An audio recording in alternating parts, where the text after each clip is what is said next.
familles souffrent au Congo, mais personne ne vient les aider.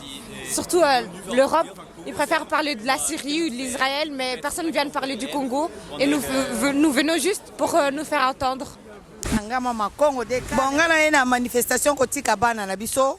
En tout cas, bana biso bazu relève bazu siko bamoni makambo biso bamato baneko sala.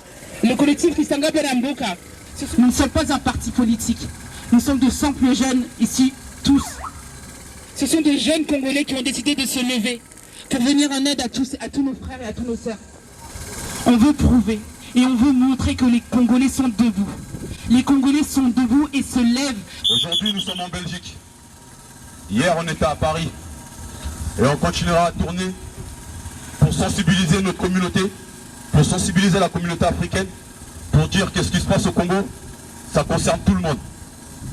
Parce qu'en 2023, aujourd'hui, en République démocratique du Congo, on comptabilise à peu près plus de 18 millions de morts. Et c'est pas normal. Et dans les 18 millions de morts, il y a des femmes, il y a des enfants, il y a des oncles, il y a des tantes, il y a des pères. Que bien au-delà des chiffres, c'est des êtres humains qui sont terrorisés. C'est des êtres humains qui subissent toutes sortes d'atrocités. Et c'est pas normal. Les médias préfèrent garder silence. Silence par rapport à ce qui se passe au Congo. Silence, pourquoi? Parce que cela leur profite à eux. Ils se font de l'argent derrière le sang des Congolais. Et le sang congolais ne peut plus continuer à couler jusqu'à aujourd'hui. Et on doit savoir dire stop. On doit savoir dire stop au génocide qui se passe au Congo. Même si les médias occidentaux ne veulent pas faire passer le message, vous et moi aujourd'hui on peut faire passer le message. Et comme je le dis et je le redis, aujourd'hui c'est nous qui sommes les médias d'aujourd'hui. Le message que vous entendez, le message, les informations que vous pouvez avoir, c'est à vous de les propager. C'est à vous de sensibiliser les gens autour de vous.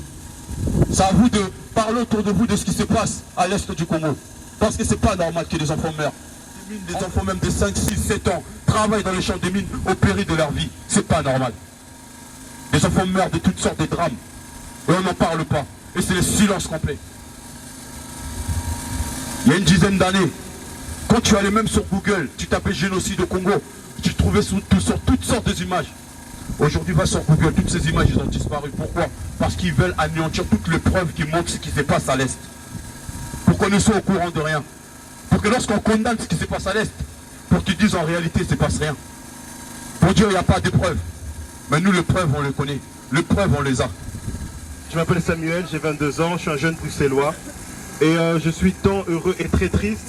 Heureux parce qu'on a pu se mobiliser malgré la pluie. Mais très triste parce que je sais que notre diaspora peut faire beaucoup mieux et beaucoup plus. Mais je sais que c'est que le début d'un commencement. La plupart des personnes qui se sont manifestées aujourd'hui, ce sont des jeunes comme vous et moi. Dans les collectifs, on a des jeunes qui ont 18 ans, qui ont 19 ans, qui ont 20 ans, de tout âge. Pourquoi? Parce qu'ils ont pris conscience qu'ils ne peuvent plus se taire, ils ne peuvent pas rester les bras croisés sans rien faire pour leur pays. Et vous devez faire de même. On reviendra encore en Belgique. Et j'espère que la prochaine fois, on sera 10 000 fois plus que ça. Au mois d'avril, nous partirons pour Goma, nous partirons pour Kivu. Nous irons à la rencontre des sinistrés. On va leur apporter ce qu'on peut apporter. On a mis une cagnotte en ligne. Chacun est libre de donner ce qu'il veut donner. Après ça, c'est la troisième marche que nous organisons. Les deux premières ont été sur Paris, là où on est originaire. Aujourd'hui, on est en Belgique.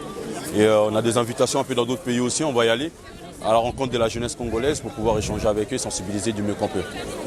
Voilà.